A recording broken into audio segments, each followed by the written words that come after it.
Okay, good. Now I can. All right. Thank you so much. I have to tell you, you just saw some of the people I love most in this world. I'm so proud of them. To see what has occurred in their lives and what the power of theater is able to do for people. I'll say more about that.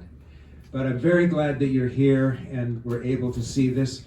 There are two people in the audience tonight I would just like to mention, because there are many people that I'd like to mention, but two in particular.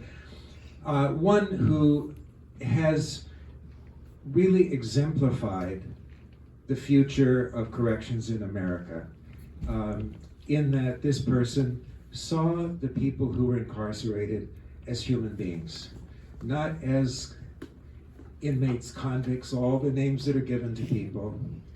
She was the education director, special projects director at Woodburn Correctional Facility, where I was. Jean King is here in the audience. Would you just stand up, Deb, because she showed love.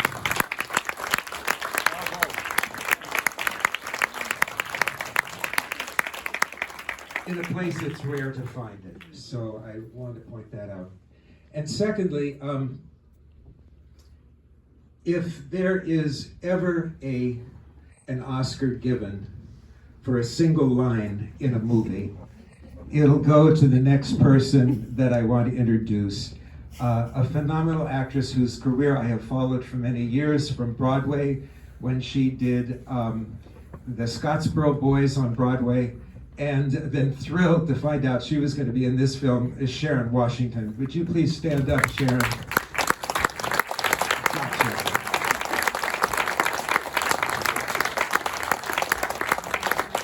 When she asked that of Divine G during the parole hearing, that's not made up. That is directly from the transcripts of his parole hearing.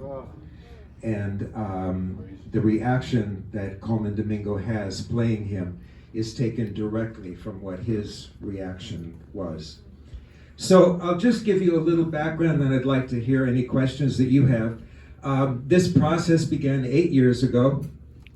It was midnight. I had taught theater inside Sing Sing for 10 years. And in 2005, when we did Breaking the Mummy's Code, thank you. Now I know what Shakespeare felt like when he talked about Romeo and Juliet. When we did that, and a person named John Richardson did an article in Esquire magazine. It was an 8-page spread with photographs. It was wonderful. And was very good because it brought attention to the program that was needed. 11 years later, at midnight in 2016, I got an email from two people saying, we're Greg Kwedar and Clint Bentley, and we saw the article in 4.5 months of rehearsal for a show. But I think the largest thing is to begin with understanding where people are coming from, what happens to people inside. We think very often, we've heard the thing, why are you teaching these guys to sing and dance? Isn't that, you make them have fun, they should be miserable. They've committed crimes, they should be miserable. Imagine what it's like to be put in a place where you're cut off from everybody you've ever cared for. That's punishment enough. We don't need to make people miserable while they're inside. We need to have programs, education, and an atmosphere that enhances humanity, not takes it further away. So it is everything that we would do in an acting class, as you would see up here. Close your eyes and imagine the place that you are. Exercises becoming that character in your head and then coming back to who you are. All the exercises that we would do, silly stuff, throwing an imaginary ball to one another. It's all to build that trust with one another. I remember a time we were doing an improv class, and we were all standing in a circle. These were first-time guys. Everybody's, waiting They don't trust one another. They can't. You don't turn your back on anybody. It's very, very tight. You have to keep everything inside. So I said, all right, we're going to become immobile objects, just a stationary object. And there was one tall man, his name is Spider. He actually lived with my wife and I for 6 months when he came home from prison. He's about 6'5", tall, wiry guy. And I said, all right, Spider, you're a tomato. And he, God bless him, he just crumpled in a heap on the floor, curled up in a ball, and then his arm came up like a little stem, and then a little leaf on top of his head. And all the guys cracked up, and it was beautiful because he gave them all permission to be silly and not to be afraid to show something vulnerable in front of the other people there. And that was just like this amazing thing that happened in that class. And that's the kind of thing that happens. And when you see that camaraderie, and people stop being afraid to show one another who they are, to take a chance and be, then the time, someone being allowed to cry. In prison, when a person has an emotional thing, they will be stoic. The death of Mike is based on truth. There was a young man in our program, 19 years old, was going to be in the play, and just before we began rehearsals, he had a brain aneurysm, and he passed away. And I will never forget the men in the room as I arrived. They said, when you go in there, don't say anything emotional. Just go in, sign the card that we have for his family, but don't say anything, because we're all going to break down, and we can't do that. We cannot do that. I found out later that they all went back to their cells and hung up a sheet and sobbed in their cells privately. In time, it became such and so much trust that men were able to show that to one another within the group and show their emotions in a way that they weren't afraid of.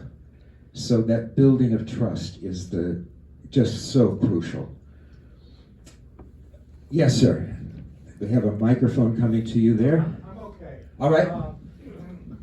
Forgive me, but I think breaking the mummy's code is less than canonical.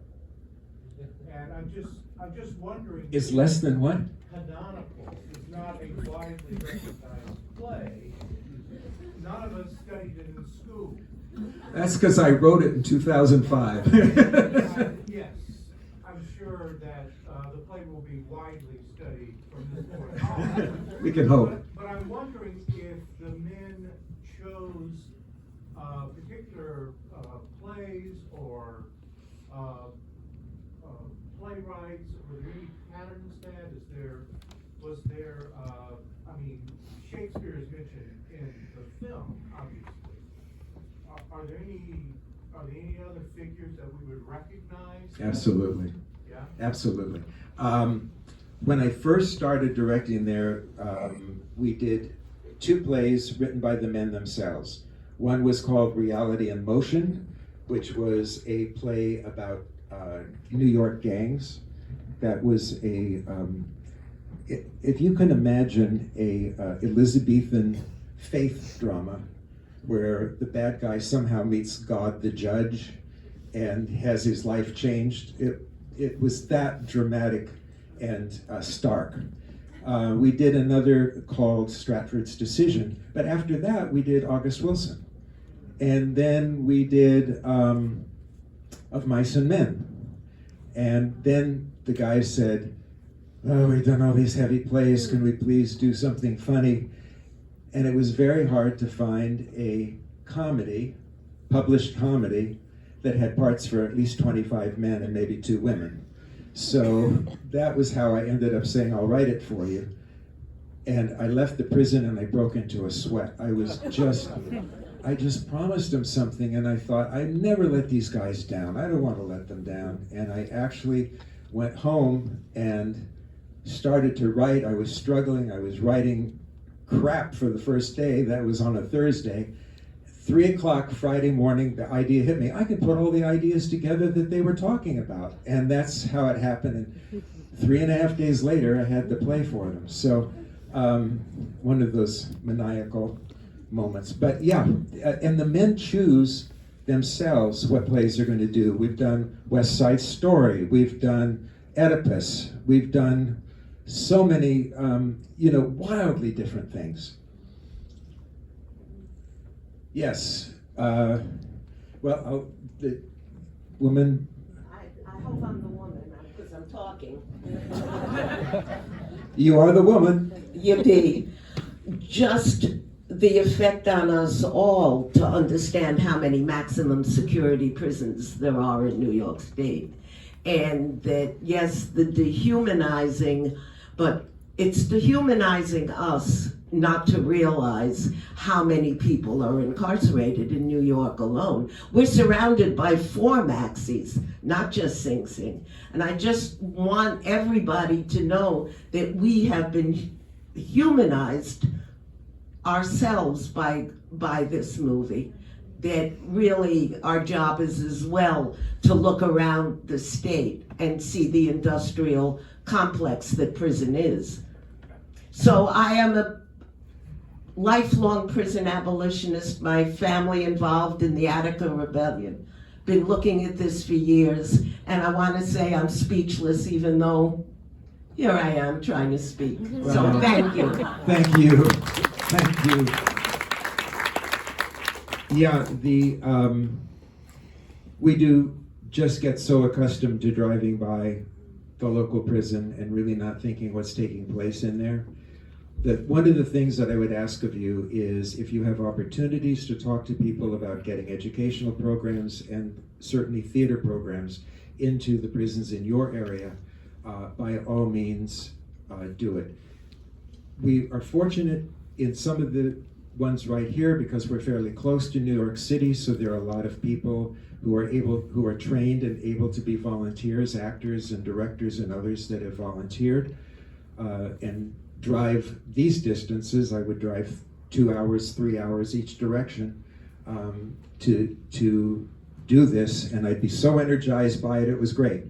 But when you get further upstate, or you get to the western part of New York State, those are very, very far from any places that have people, and so there's a big job to be done. The other thing I want to mention, since you mentioned the prison industrial complex, the money being made off of prisons right now is phenomenal. I'll give you one example.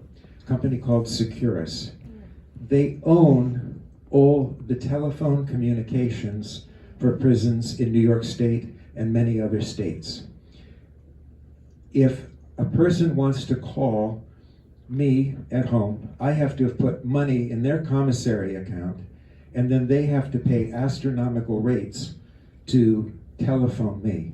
If I want to send them an email, not on the internet, it goes through the secure system, it's 30 cents for one email, and 30 cents for the return email, and 30 cents for every photograph you put in there. This company has made billions of dollars. In 2012, they cut a deal with the government to show that they would control all the tablets that were being distributed to men in the prison, because they control what the men can see on television, and that by 2025, they would eliminate all in-person visits, and a man could only visit his family by looking at his tablet for $20 for 30 minutes. So they are making phenomenal amount of money off the misery of people. This has to stop. These are the things we have to demand our politicians look into and stop. Another question. Yes, sir. That was amazing, by the way, just really moving. I'm curious if the actors who played themselves were involved in the writing process at all. Divine I and Divine G were in the writing process the entire way. So the person that Coleman Domingo was playing, who you saw come and ask him for the autograph early on, that's Divine G and is the real person. And then Divine I worked with us and with Greg and Clint, who actually wrote the script, but they all worked together. And then Coleman Domingo came on and worked with them to bring the whole thing together. And so it was, some was done over Zoom. I mean, it was amazing. And we had very little time because Coleman was just finishing The Colored Purple. And then 18 days later, he had to be on the Rustin set to do pickup shots for Rustin. So we had 18 days that he was free, and we had to do this in the middle of COVID with 100 extras on set, everybody having to be masked, everybody having to be tested for COVID every day. And if one person out of the 180 people we had on set had gotten COVID, it would have shut the whole thing down. So this was a dedicated group of people that were very careful about everything they did. We didn't have any case of COVID during the entire thing, and we're able to complete the movie in 18 days. Wow. I agree. Will it be shown to the people in the program, currently in the program? I'm sorry, what? Will the film be shown to the people, the inmates currently in that program? Yes. We just took it back into Sing Sing. And if you want to talk about an emotional evening, we were back in the very chapel where the theater there at Sing Sing, where we did all these shows, and that's where the film was shown with the men that are currently in the program. And you think you guys applauded. You should have heard them. I mean, it was a standing ovation that wouldn't stop. They were so thrilled. And in October, we are taking it and showing it inside San Quentin in California. And our goal is to show it in every prison in the country. We're working with A24 to do that. Yes, lady back here. Oh, I don't need this, thank you. Okay. Did you have to get permission from Sing Sing to go into the prison? I was curious, like the scenes where the guards are ransacking the people's rooms and where the one guard, curses the other guy out. I mean, that's really happening? And if so, how did they give you permission to do that? The guys used to tease me a lot. They said, you went through more to get into prison than we did. Because to become a volunteer in the prison, you have to take their classes in which, and I'll be very honest, in which they teach you you're going to be meeting animals. These are not people. These are animals. Treat them as such. Do not tell them anything more than your first name. Do not let them know your last name. Don't let them know anything about your life. And I'm thinking, how am I going to direct a show treating these guys in some way where I don't find out anything about them and don't let them know anything about me? Impossible. So the class was put aside. There were people in the administration who were rather upset about that. The strictures are very big, and all that we have to go through, we're searched the same way a prisoner would be searched coming into the prison. It takes about an hour for us to get in. It's a rigorous process. We're not allowed to bring anything in from the outside, and everything is, we take our shoes off, everything is searched. It's much more than getting on an airplane. And then there were the people, and you mentioned the corrections officers. Okay, early on, I came in, I was going through the security, and one of the officers came up to me, and he goes, "What the hell are you in here for?" He says, "Why are you coming in to teach these guys to be better fooling us than they already are? What are you doing?" And I said, "Give me 6 months." His name was Rodriguez. 2 years later, I thank you all so much for being here and giving us this opportunity, and look forward to spreading the word. Tell people, bring your friends back. Seeing this once is not enough, so come back. Thank you so much. Good night.